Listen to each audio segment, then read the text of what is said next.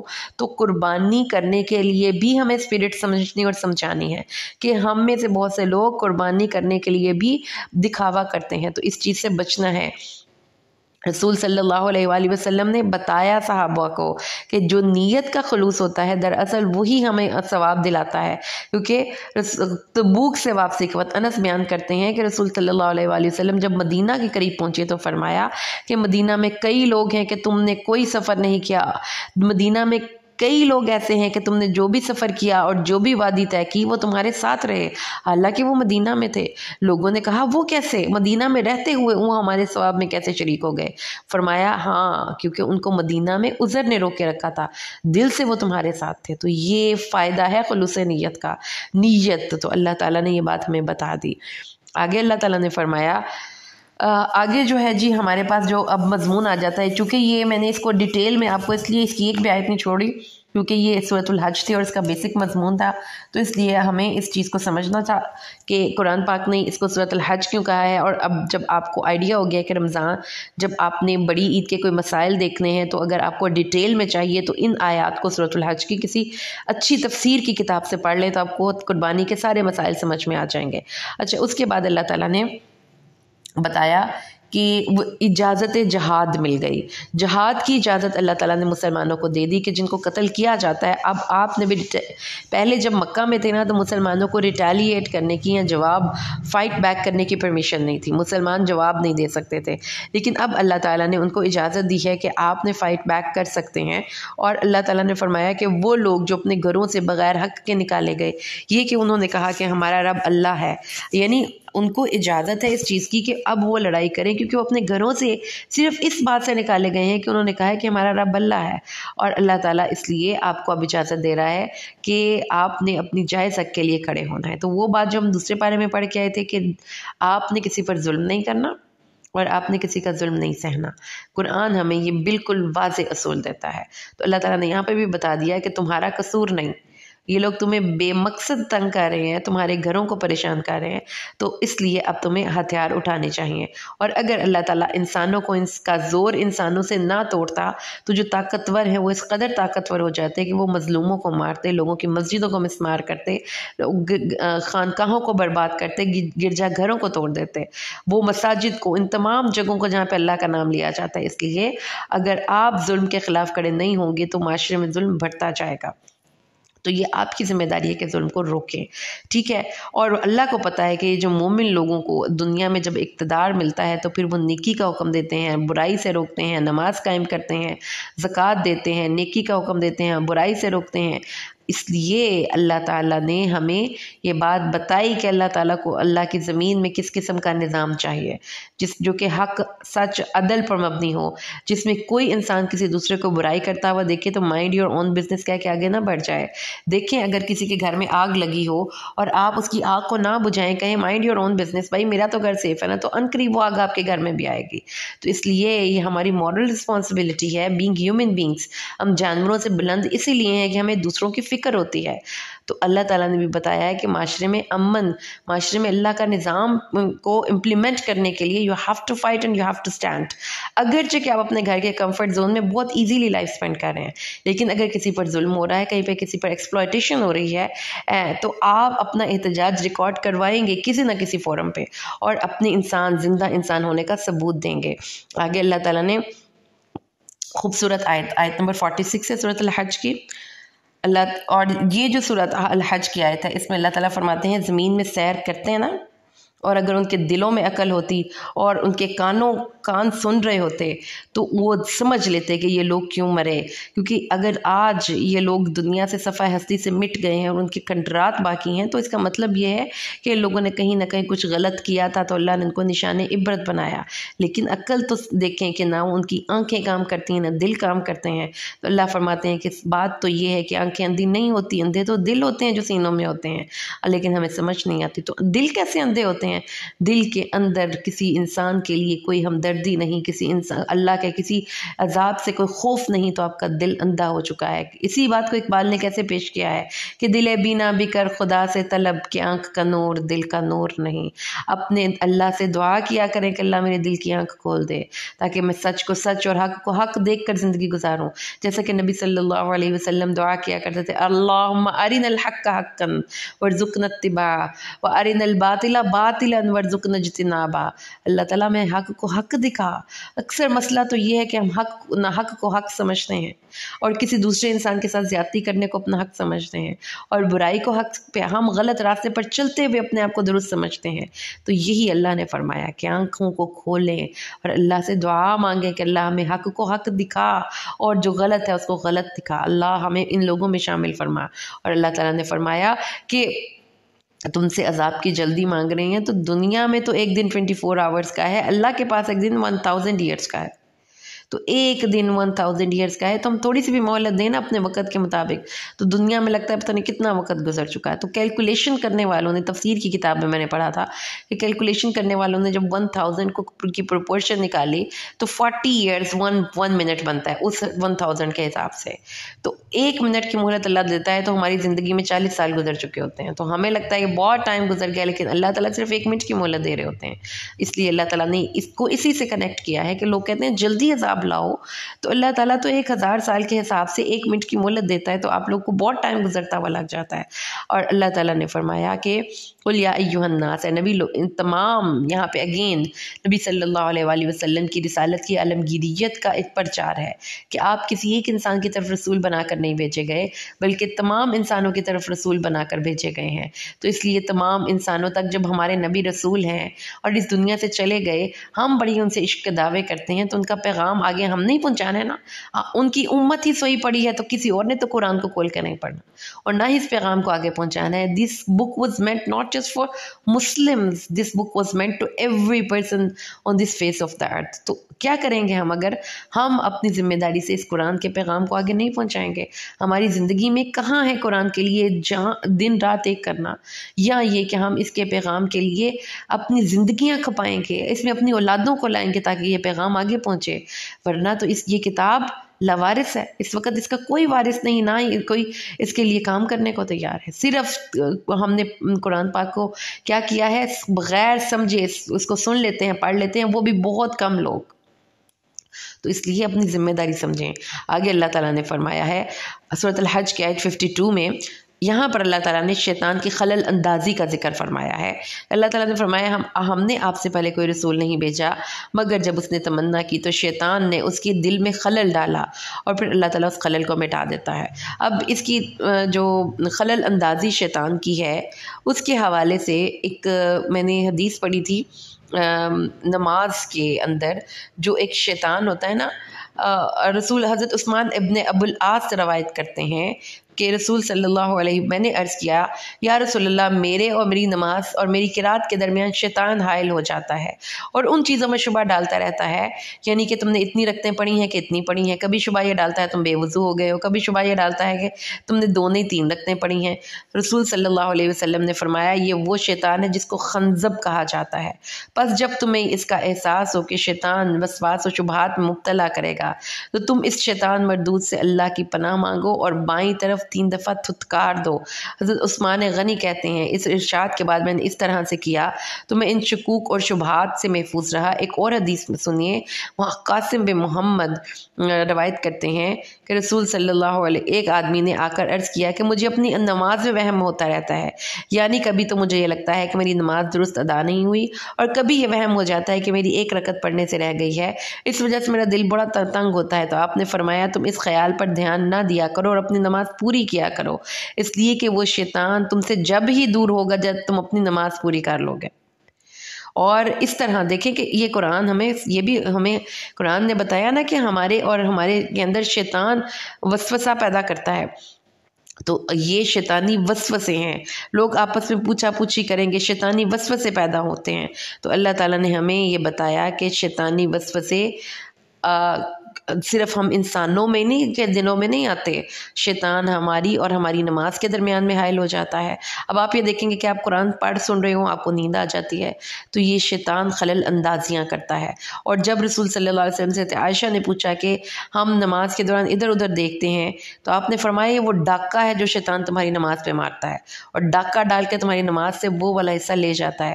اور پھر حدیث اگر آپ اللہ تعالیٰ ہمیں توفیق دے کہ ہم حدیث سے پڑھیں نماز کو، تو اس میں یہ بھی ہے کہ رسول پاک صلی اللہ علیہ وسلم نے فرمایا کہ جو شیطان ہے وہ آپ کو یہ وسوسہ دیتا ہے تمہارا وضو ٹوٹ گیا ہے، تو آپ نے یہاں تک گائیڈ کیا کہ جب تک آپ آواز یا اسمیل نہ سنیں آپ نماز نہ توڑیں، کیونکہ وہ شیطان آپ کو وسوسہ اندازیاں کر رہا ہے۔ تو قرآن نے ہمیں بتایا کہ جن کے دل سخت ہیں وہ اس شیطان کی وسوسہ اندازیوں کے بعد ان کے دل مزید سخت ہو جاتے ہیں اور وہ مزید شک و شبہات کا شکار ہو جاتے ہیں، لیکن جو اہل علم ہیں ان کو پتہ چل جاتا ہے کہ یہاں پر آ کر شیطان مردود نے اپنا کام کر دیا ہے، تو اس سے اللہ کی پناہ مانگتے ہیں اور ان کے دل اللہ کی طرف اور لگ جاتے ہیں، زیادہ عاجز ہو جاتے ہیں۔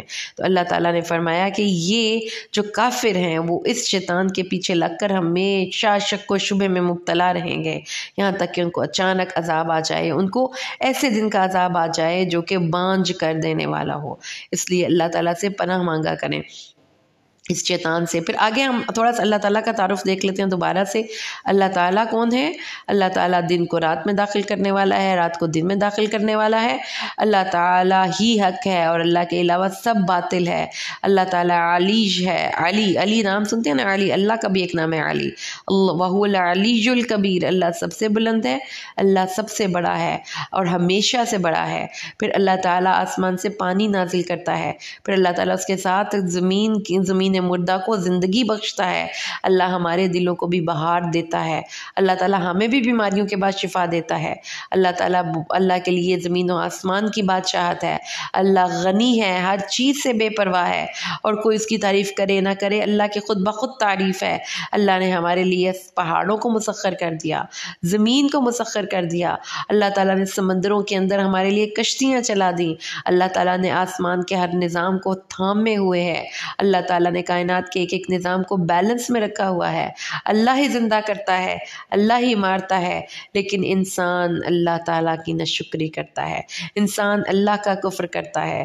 اس لیے اللہ تعالیٰ نے ہمیں دوبارہ سے اینڈ پہ گلا کر دیا کہ میں اتنا کوشش کرتا ہوں، اتنا کچھ تمہیں دیتا ہوں، لیکن تم میرا گلا کرتے ہو، اور پھر لوگ اللہ کے بارے میں جھگڑتے ہیں۔ تو اللہ تعالیٰ فرماتے ہیں کہ ہر اصل حقیقت کا علم اللہ کے پاس ہے، اللہ قیامت کے دن اس چیز میں فیصلہ کر دے گا جس میں یہ اختلاف کرتے تھے۔